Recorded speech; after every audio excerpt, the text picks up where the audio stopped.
সোমনাথ মন্দিরে প্রথম আক্রমণের 1000 বছর পার, আর এই বছরই আধুনিক সোমনাথ মন্দিরের পুনর্নির্মাণের 75 বছর পূর্ণ হবে। এই উপলক্ষে আজ গুজরাতের সোমনাথে শৌর্য যাত্রায় যোগ দিলেন প্রধানমন্ত্রী। মন্দির রক্ষকদের প্রতি শ্রদ্ধা জানাতে সোমনাথ স্বাভিমান পর্বের অঙ্গ হিসেবে এই অনুষ্ঠানের আয়োজন করা হয়। এই নিয়ে সোশ্যাল মিডিয়ায় পোস্ট করেন প্রধানমন্ত্রী। সেখানে তিনি লেখেন, 1026 সালে আক্রমণকারীদের দ্বারা ধ্বংস হওয়া সোমনাথ মন্দির পুনর্নির্মাণের দায়িত্ব পেয়েছিলেন বল্লভভাই প্যাটেল। সোশ্যাল মিডিয়ায় প্রধানমন্ত্রী অভিযোগ করেছেন, মন্দির পুনর্নির্মাণের পক্ষে ছিলেন না তৎকালীন প্রধানমন্ত্রী জওহরলাল নেহরু। এমনকি প্রশাসনের সর্বোচ্চ কর্তৃপক্ষকেও এই প্রক্রিয়ার সঙ্গে যুক্ত করতে তিনি চাননি। প্রধানমন্ত্রী আরও লিখেছেন, 1951 সালের 11ই মে তৎকালীন রাষ্ট্রপতি ডক্টর রাজেন্দ্র প্রসাদের উপস্থিতিতে ভক্তদের জন্য খুলে দেওয়া হয়েছিল মন্দিরের দরজা। ত্রিপুরার প্রাক্তন মুখ্যমন্ত্রী বিপ্লব দেব তিনি প্রশ্ন করেছেন যে আইপ্যাকের কর্ণধারের বাড়িতে কেন গিয়েছিলেন মুখ্যমন্ত্রী মমতা বন্দ্যোপাধ্যায়।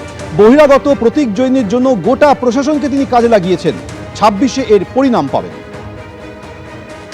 পশ্চিম বাংলার মানুষ জানে আইপ্যাকের বাড়িতে, প্রতীক জৈনের বাড়িতে উনি কেন গেছেন। উনি এখানে কাউর ধর্ষণ হলে ওই বাড়িতে তো যান না, কাউর মেয়েকে উঠিয়ে নিয়ে গেলে সেই বাড়িতে তো যান না, কাউর মার্ডার করে দেওয়া হলে তাই সেই বাড়িতে তো যান না। আজকে উনিই বলতেন, আমরা বলি না।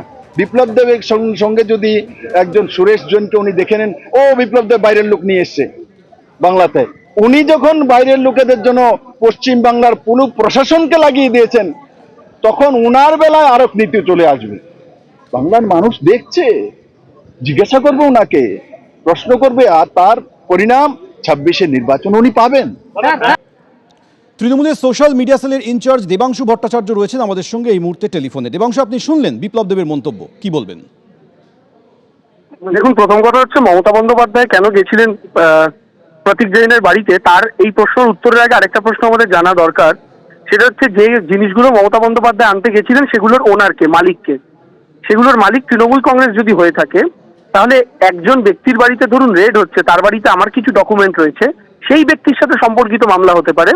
কিন্তু আমি যদি মনে করি সেই তদন্তের জন্য আমার সেই জরুরি ডকুমেন্টগুলো আটকে পড়ে যাবে, আমি মালিক হিসাবে সেই ডকুমেন্ট আনতে পারি কি পারি না, এই প্রশ্নের উত্তর আগে দিন।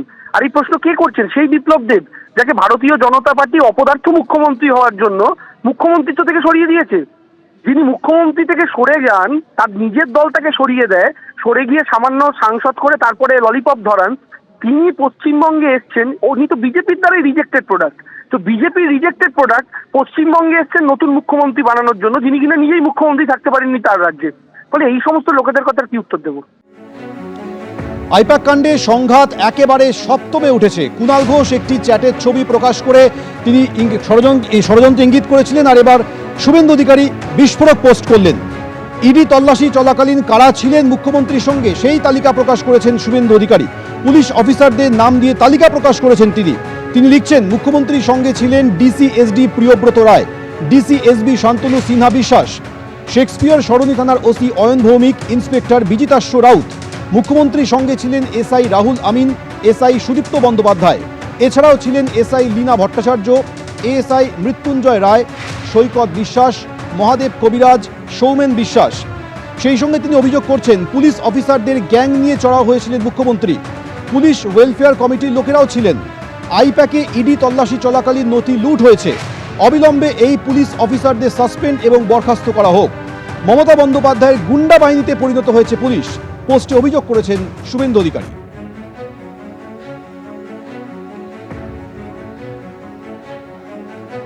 আইপ্যাক কাণ্ডে সংঘাত একেবারে সপ্তমে পৌঁছেছে। কুণাল ঘোষ একটি চ্যাটের ছবি প্রকাশ করে ষড়যন্ত্রে ইঙ্গিত করেছিলেন, আর আজ শুভেন্দু অধিকারী একটি বিস্ফোরক পোস্ট করে মমতা বন্দ্যোপাধ্যায়ের সঙ্গে যে পুলিশ আধিকারিকরা ছিলেন তাদের নাম প্রকাশ করেছেন। শুধু নাম প্রকাশ করেই ক্ষান্ত থাকেননি, তিনি সেই সমস্ত পুলিশ আধিকারিকদের অবিলম্বে সাসপেন্ড এবং বরখাস্ত করার দাবি তুলেছেন।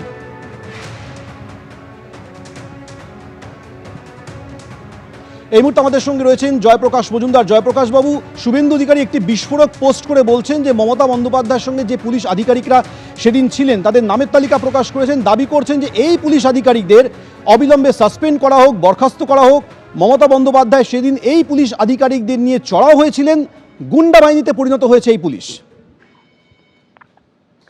ইডির কাছে প্রশ্ন করা হোক কার নির্দেশে তারা সেদিনকার অভিযান করেছে, এটা বড় প্রশ্ন।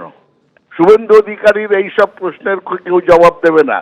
কিন্তু মমতা বন্দ্যোপাধ্যায় পরিষ্কার প্রধানমন্ত্রীকে বলেছেন, আপনি অমিত শাহকে কন্ট্রোল করুন, নয়তো সরিয়ে দিন। সারা ভারতবর্ষের গণতন্ত্রের পক্ষে সব থেকে বড় বিপদ অমিত শাহ, আর এই পশ্চিমবঙ্গে তার চেলা শুভেন্দু অধিকারী। আজকে এসআইআর নিয়ে সারা পশ্চিমবঙ্গের মানুষ আতঙ্কে ভুগছে, সেগুলো বড় সমস্যা। এই আধিকারিক নিয়ে শুভেন্দু অধিকারীর না চিন্তা করলেও হবে। নিয়ম কানুন আছে, মামলা গেছে সুপ্রিম কোর্ট কিংবা হাইকোর্ট, তারা দেখবে। ওনার কি দরকার এসব পোস্ট করার? কে বলেছে গায়ে মানে না আপনি মোড়ল? তার কথার কোনো ভ্যালু নেই। সব থেকে বড় কথা, মমতা বন্দ্যোপাধ্যায় বলেছেন অমিত শাহ সারা ভারতবর্ষের গণতন্ত্রকে নষ্ট করছে। সে তার উত্তর বিজেপিকে দিতে হবে। কার উস্কানিতে ইডি ঠিক ইলেকশনের আগে সব জায়গায় হানা দেয়, এবং এ পর্যন্ত ইডি কেন একটা মামলারও সুনিশ্চিত শেষ করতে পারেনি? ধরেছে, কথা বলেছে, ন্যারেটিভ তৈরি করেছে, কিন্তু এ পর্যন্ত কেউ জানে না মামলাগুলোর কি হলো। করদাতাদের টাকায় ইডি অফিসাররা মোচ্ছব করছে, তারা কাকে উত্তর দেবে? তাদের উত্তর তো আগে দরকার। ED, CBI, income tax, NIA আর ইলেকশন কমিশন, এদের দিয়ে কি বিজেপি সব জায়গায় এইরকম আতঙ্ক সৃষ্টি করবে আর ইলেকশন জিতবে? ভারতের গণতন্ত্রের পক্ষে সব থেকে বিপজ্জনক অমিত শাহ, সেটা মমতা বন্দ্যোপাধ্যায় বলেছেন। তার উত্তর এখনো আমরা পাইনি প্রধানমন্ত্রীর কাছ থেকে। এবিপি আনন্দ, এগিয়ে থাকে, এগিয়ে রাখে।